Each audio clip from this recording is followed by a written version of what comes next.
It often happens that people consider the profession of lawyer, advocate, barrister, and attorney as common. But in general, there is a difference between these. Being a law student or an active person in the legal field, one must know the difference between them. Any person who is studying to get a law degree or who has completed a law degree can be called a lawyer.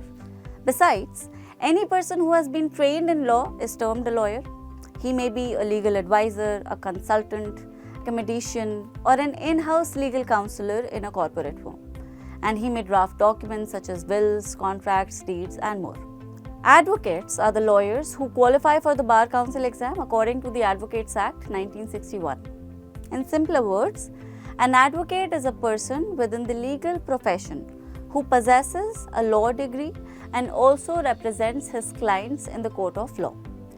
He represents his clients to help them win the case and avoid the sentence or be compensated depending upon the client's status, that is, whether the client is an accused or a plaintiff. The advocates are protected under the Advocates Act 1961. Also, several rights of an advocate are protected under the Advocates Act 1961.